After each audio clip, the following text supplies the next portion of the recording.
Hello, I'm Mike Gonzalez. I wanted to tell you how I met Jesus Christ through West Coast Outreach Church.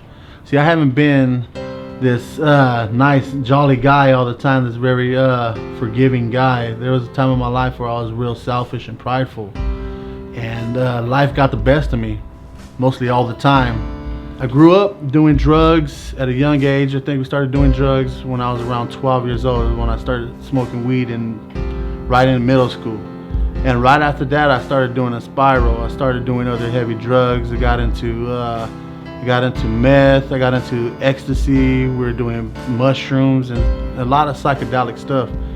And then shortly after that, I started being affiliated in gangs and all the drama that stuff brings. And I had a real hard life.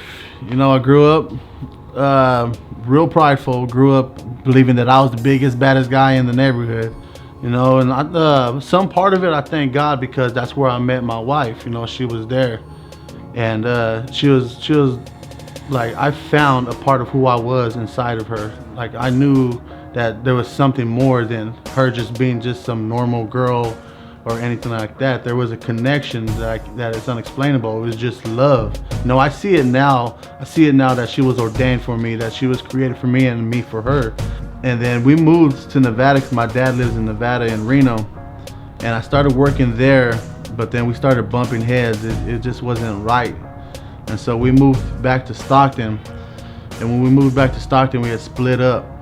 And I got back into that same lifestyle. It was like if life was just on pause, like that lifestyle was just waiting for me to come back, just so it can swallow me up again. And it's exactly what it did. I remember I got the scare of my lifetime, because we were just chilling at the park and I was hearing gunshots. And so we jumped down thinking what's going on. And I see crowds of people running, and I see someone with a shotgun running towards us. So I started running, you know, and I can hear the shotguns and I can hear the pellet flinging by my ears. And I remember running to one of the schools, and I was hiding on top of the building. I must have been there for about a good hour and a half until I felt that it was clear. And then Ruby was working at Applebee's at the time, and that's where she met our pastors and our bishop. They were there having dinner, I believe. And Pastor Lopez had reached out to her, and he started witnessing to her there at Applebee's. And she said that next week after that, maybe the week, 2 weeks after that, she started attending West Coast. And she told me that she wanted me to go with her. And, you know, I was like, all right, I'll go with you. I don't mind. I'll go with you. It's something to do for the day. But when I was there at West Coast, I wasn't greeted by what I know now as the presence and the love of God. I was greeted by the people there at West Coast, because I didn't know what that love of God was. I didn't know about the anointing or the presence, because I didn't grow up in church, so I didn't know what that felt like. But what I felt was the love of the people. When I walked in, I felt like it was home. I felt that it was something that I wanted to get into, that I wanted to become a part of, because it wasn't like that for me a lot of my life.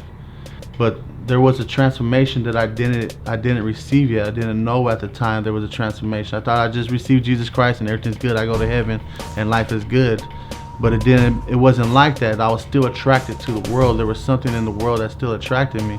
I was still drinking, not as hard as I was, but I was drinking. And I started working at the country club. And one day someone had called me and told me that there were some things that needed to be handled. So we drove to the other side of town. We stole a car. And when we stole that car, we were driving around. There was cops all over the place, but we didn't get pulled over or nothing like that. And the event that was supposed to take place, it never took place. That next day, we all went our separate ways. That next day, Bishop was having a prophetic current. And in the prophetic current, he had asked everybody to come up. And there was only about 20 people there, and we were all circled around him. And when he was preaching, he was prophesying to everybody.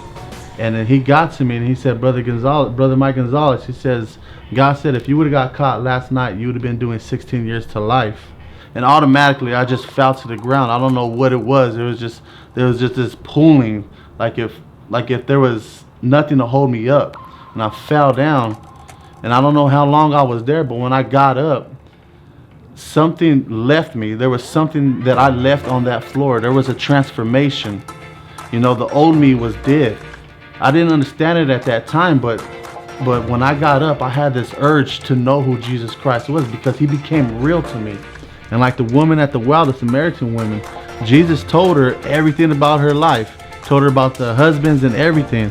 And that's the same way I felt. And she ran to the city, she ran to the town, and she started telling everybody, come meet this Jesus, come meet this man that told me everything about my life. He could be the Messiah, the one that come to save the world. And now I've been serving West Coast Outreach Church for going on 10 years now, one of the assistant ushers. And I have seen many people come in, many people get saved. Some people like me, some people with different walks of life. But we all have one thing in common. We all have a hunger for Jesus Christ. And so every time I go through something, I reach out for Jesus Christ, and he gives me his peace.